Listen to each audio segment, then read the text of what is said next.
नमस्कार दोस्तों अगर आप मैक्रो इकोनॉमिक्स की तैयारी करेंगे तो सबसे पहले आपको जो टॉपिक तैयार करना पड़ेगा वो है राष्ट्रीय आय।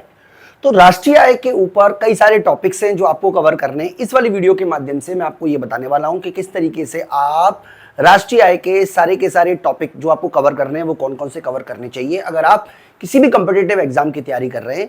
इसके अलावा इसके जो पीडीएफ नोट्स हैं वो कहां आपको मिलेंगे वो भी मैं आपको पूरी तरीके से समझाने वाला हूं।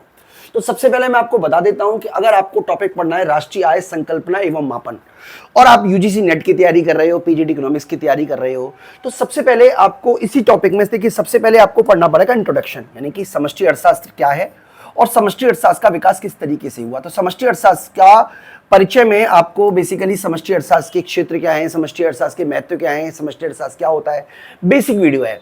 और इसके विकास में इसका जो क्रमिक विकास किस तरीके से हुआ, पहले किस तरीके से क्लासिकल के बाद फिर इसके अलावा केंजियन, न्यू केंजियन, मॉनेटरिस्ट किस किस स्टेप्स में आई, उस सब के बारे में आपको यहाँ पे डिस्कस करना है।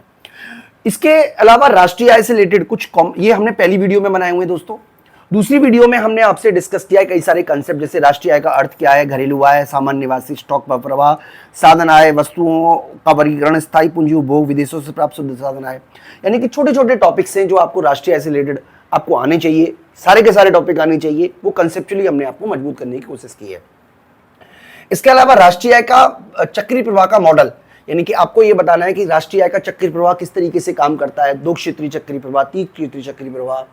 इसके अलावा क्षरण भरण क्या होते हैं, राष्ट्रीय आय के किस तरीके से मापा जाता है, राष्ट्रीय आय के मुख्य अवयव एनडीपीडब्ल्यूसी, जीडीपीडब्ल्यूसी, एनडीपीडब्ल्यूसी किस तरीके से इनको आपस में बदला जाता है वो आपसे डिस्कस करना है।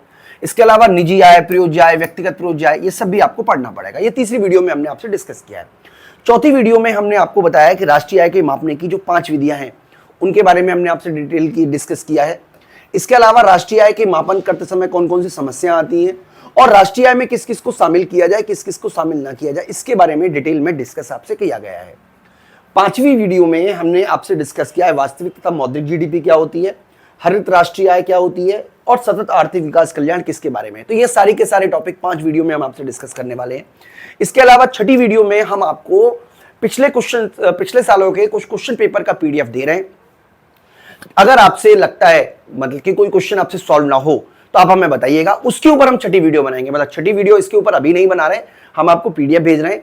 आपके जो भी क्वेरी होगी, जो भी आपके डाउट्स होंगे तो उससे रिलेटेड हम आपको 6ठी वीडियो में आपको बाद में बना के भेजेंगे। मतलब अभी आप पीडीएफ को डाउनलोड कीजिए, क्वेश्चन पेपर सॉल्व कीजिए और जो भी क्वेश्चन आपके मन में डाउट है वो आप दूर कीजिए।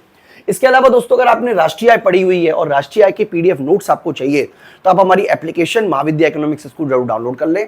महाविद्या इकोनॉमिक्स स्कूल डाउनलोड करने के बाद जब आप 3 डॉट में जाओगे तो आपको फ्री स्टडी मटेरियल का ऑप्शन मिलेगा, वहां जाकर आप अपने पीडीएफ नोट्स को डाउनलोड कर भी सकते हैं। तो बहुत आसानी से आप पीडीएफ नोट डाउनलोड कर पाएंगे।